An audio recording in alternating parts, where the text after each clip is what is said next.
Hey guys, James here from TCG University, coming back at you with another deck profile. Today we're going to be doing a Final Fantasy deck profile on my WOFF deck. WOFF is my favorite archetype currently and probably forever in Final Fantasy. I like the little chibiness, I like the cuteness.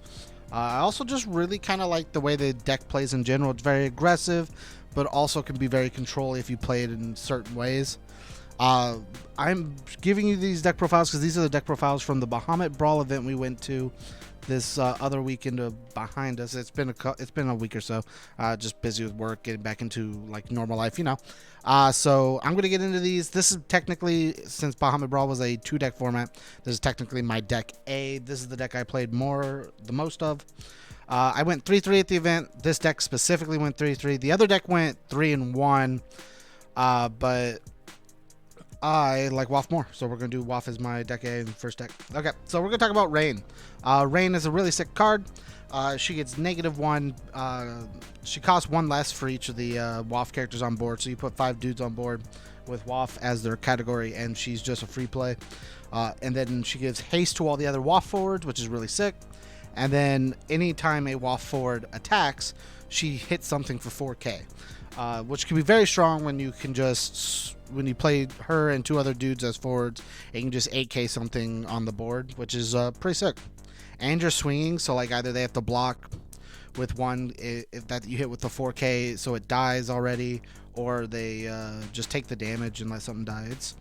It really creates some fun things. WOFF currently, I believe, would be considered, I'm going to put these right here, I guess, would be considered more of like a B tier, C tier deck. It's kind of lost its way. It's kind of like out of the meta, but I personally think it's still very strong just on the ability to late game control things and early game be super aggressive with all the cheap WOFF forwards. Next, we're going to talk about the land. If Rain's on the board, he gets 2k in first strike, which means if you ping some for 4 and they need to block, land will live because it's going to hit first. And then as well as when it gets played, if you have a monster on your board, it gets 5k in Brave as well. We play Ifrit, obviously, and Ifrit says it's also a monster, so we can give it 5k in Brave so it swings and doesn't have to stay tapped for the turn. It's really sick. A lot of our forwards are just really cheap costs. Next we have Seraphi. Seraphi is an earth forward that just says both players pick up something from their discard pile. Pick up a forward. A lot of times you'll end up picking up Rain, or if you already have Rain, you're picking up something else to hit your 5 count for Rain, which is really cool. Sometimes in dire situations you'll pick up your defensive dudes, the dudes we play that aren't you'll just pick up Sesano if you really need it. Just dudes that basically set us back into a medium game state. Like I said, WOFF is technically a B tier, C tier deck, so sometimes we do just fall behind sometimes if we just draw things in the incorrect order. And then I lost a card somewhere. Oh no, it's just right there. Okay, it was put in the wrong spot. 3 Juan. Juan is very I don't know how you're supposed to, I think it's Hain. I say Juan. Juan is very much like Rain, if in the sense of you need dudes on board. If you have 3 category WOFF characters on your board, she gets 4k, making herself a 9k 2-drop, which is nuts. And then if you get the 5th character, and this can't count her, so she has to have 3 others that isn't her, and then 5 others that aren't her. Same thing with Rain. Rain needs you 5 other dudes on board to be able to be played for free. She needs 5 other dudes on board to get the 4k for the 3, making her 9k, and then she gets 1,000 in Brave and making her a 10k Brave attacker for a 2-drop, which is sick. So she's your big swinger. She's your big hitter on board. You keep her on board, she gets to block. Not a lot of things are going to get 10 very early games, so you kind of get to control the game and slow it down that way. Like I said, we're playing Ifrit. Ifrit's just a 2-drop monster forward. Forward that is a monster as well. That says when it dies, you get to search for an Ifrit. A lot of people play the 1-drop Ifrit, and this was something during the Shentoto cast, because I was on one of the live streams. They were talking about how I was playing this one over the 1-drop. I specifically play this one over the 1-drop because the 1-drop only becomes a 9k if you have dealt 5 damage to your opponent. Obviously, we are an aggressive deck and can be very aggressive and get our opponent to 5 damage pretty easily. but still being that beast here to the deck like I've been talking about. You kind of you can fall behind pretty easily, which means you won't be at that damage, which means that's a 1-drop 5k for most of the game till you get to a later game. Which means if you ever need to deal that 6 damage specifically, and like 5 won't cut it. So for basically the same cost of the style of what I want, which is just pitch 1 card, play the Ifrit. The 6-drop is a constant better until late game, or unless I hit my opponent to 5, and I just like it more. Now we'll get into the backup lineup. Oh, no, that's kind of bad. No. 3 Rorik. Rain is going to be everybody's primary target on killing. Everybody hates Rain because, you know, it's the good card of the deck. So being able to just pick it up anytime we need is very nice. It's an EX burst, so like if they hit it, we get to pick up a Rain. It also picks up land, but Rain is our main target for what we want. A lot of times you'll get free plays of how this works is you'll play your 1 backup on the board, and then you'll just pitch a land or a Rain to play this to pick it back up, and basically just play it for the 1-drop, which is pretty sick. Just having the ability to sometimes just our opponent attacks, hits an EX burst, and we pick up our Rain is very scary. Same thing, kind of. We're playing 2 girl who forgot her name. I'd play 3 of this if it was an EX burst, but it's not. So we're playing 2 of it. It basically says on play, we search. It's a backup that says on play, we search a WOFF forward. So we search what we need. A lot of times we'll search Juan, Ifrit, or Juan, Seraphi, or Rain. Specifically Rain, because you want that in your hand. For people who want to play WOFF who haven't like put too much work into it, to put too much like look into it, the backup lineup is your main thing you want to worry about. WOFF playing Rain is very hard to do with the way forwards work in the game right now, because forwards just die very easy, can die very easily. Backups are where you want to look at, because if you fill up your entire backup lineup and all of them are WOFF, it just free plays your Rain all the time and you don't have to worry about it, which is kind of the style. We worry more about making sure our backups get out there than Rain just takes control and does what she wants. 2 Tama, it's a pay 1 tap, put her in the break zone, pick up a WOFF forward, pick up a WOFF card, sorry, from our break zone. This just allows us to pick up a Rain if we absolutely need to. There's a lot of times where I kind of want to play the other WOFF, the other Tama, the other 2-drop Tama, because it says we get to play 1 from hand, and sometimes color fixing matters. But I found that this one's just more consistent for what we want. And then the other staple from WOFF, 2 Loose. Loose says she gets -1 cost for every if I have a Rain or a land on board, and I believe it's for each, right? Yeah, -1 for each land or Rain. It's really sick because if you have both on the board, she's just a free play. But a lot of the time, she's one of the first cards we play on board.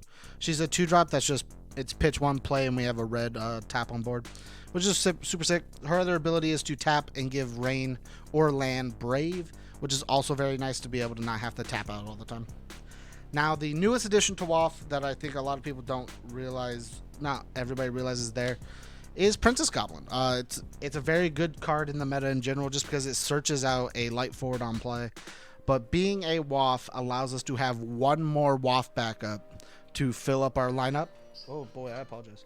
To fill up our, it's time to get up. To fill up our WOFF lineup to allow us to play the Rain, and just being able to search a light forward is just a plus. The other bad side is if you play the light forward, she dies, so you have to pick an order in how you want to play things. The light forward we play is Shinryu. I wanted to play 2, but every time I played 2, it got very cloggy. I wanted to play 2 different ones because Shinryu was getting cloggy because I draw them both, and I play a bunch of summons, and I was like, oh, I could play Mashiri. Mashiri just felt a little lackluster with the way the deck works, so I just ended up cutting everything and just leaving it at 1 Shinryu. Shinryu's sick. On play, you 10k the board. Not 10k. You 10k everything that's 3, 6, or 9. A lot of cool stuff in the game are 3, 6, 9, Tenzin, Vaughn, stuff like that. And you can really control that off the board. But the other cool ability is sometimes if your opponent can't deal with it on their next turn, his other ability of at the start of your turn, your opponent reveals the top card of their deck. if it's a forward or a, I want to make sure I get this right. At the beginning of your main phase 1, during each of your turns, you reveal the top card of your opponent's deck. If it's a forward, all the forwards your opponent controls lose 7,000, which is very, very strong, especially when Rain goes around pinging things for 4, which means we get to easily kill things off the board if for whatever reason they can't get rid of the Shinryu. And then if it's not a forward, we draw 2 cards, which is even better, which is just as good in WOFF, as we are a very aggressive deck that wants to play a bunch of things and it's cheap. So having 2 extra cards in our hand, drawing 4 for a turn is very, very good. Okay. Now we're going on to a couple of other things that I added into the deck because they function very well with Rain. We're playing 2 Samurai. Samurai, we play nothing that deals with crystals in our deck. We're playing it mainly for the other ability, which is tap, put it into the break zone, we choose a forward, and every time it deals damage, it deals 1,000 more. What's really sick is Rain deals damage. So we make all of our Rain hits hit for 5,000 instead of 4,000, which means we can hit things for 10k on 2 swings instead of 8k, which could mean a lot in some matchups. The other thing we're playing is 3 Burnhilder. I wish there was a way to play. I wish I didn't have to play Ifrit and Burnhilder. I feel like if I played the entire lineup is just real weird because I have to play the Ifrit because we have to search it off the Ifrita or whatever. How do I say this? Is it? Oh, I have to search it off the Frit. It doesn't have the I in front of it. I have to play the Ifrits because I have to search it off the Frit because I don't want having a blank space just doesn't do anything. There's no advantage there. We're playing this Burnhilder. Burnhilder is the expert that just says hit something for 5. When playing WOFF, you get to ping things, so like being able to ping another thing for 5, especially on a 2-drop, is really easy. And the cool part is when it gets put in the break zone, we draw a card. So we just ping some for 4, ping some for 5, goes to the break zone, we'll draw a card and replace it, and we don't lose too much out of it. We get to ping something off the board and draw a card. So it just works out. We're playing 2 Tyro. Not only does Tyro color fix for us, but also if we hit it off the X-Burst, it searches for something cool. The other cool thing is at damage 5, we can give 2k to something, which means late game, if our opponent's trying to kill our Rains, we can always just save them. Or just have the extra damage if we need it. We are playing 2 Kusith. Like I said, same thing with Seraphi. Sometimes you just need to pick up specific things, and this just allows us to do that. This even allows us to pick up backups, which can also be helpful, especially when Shantoto's needed and stuff like that. Just super simple. Lots of EX bursts that let us get advantage. Now we're going to go on to the cards that sort of try and level the playing field. Like I said, WOFF is a B to C tier deck that kind of just falls behind on some of the matchups. So this is how I kind of fix those matchups. We're playing 3 Amaterasu. I keep getting told to play 2. Every single time I'm going to play 3, especially in this deck. I feel like sometimes you just need the help sometimes, and I think Amaterasu is just a nuts card in general. I don't know why you wouldn't play 3. Just cancel an auto ability and hit them for 8k. Super, super sick. Shuts down a lot of cool combos like Vaughn and stuff like that. 2 Shantoto. Easy thing. Board wipe, color fix. Super, super simple. And it's a board wipe that not a lot of things can counter. 3 Sesano. This is one of the newer cards from the last 2 sets. It has haste. And then on play, we ping something, get rid of a backup, and then sweep a board. This is a really good card if we can't get past... If we just need to deal 1 more damage and we need to get past our opponent's board. Because we just ping everything off the board and swing for 1 and just win the game. The other hard part for this card is we have to get rid of a WOFF backup. So if you're really hurting for that WOFF lineup, you're in a bad spot. But sometimes just board wiping gives you a couple more turns to just figure out what you need to do. 2 Hecaton Share. Just more board wipe to make sure we can control things. I did not enjoy this card as much as I figured I would when it first came out. I might switch it to something else. Might switch it to another Mist Dragon, but there's just a couple of things I do want to fix with this deck. I feel like I still can find more potential in what I want from it. This is just another board wipe. It's only playable during our turn, unfortunately, but sometimes just having that board wipe is enough. And then the 1 Mist Dragon. Like I said, I want to play 1 more of this, I think.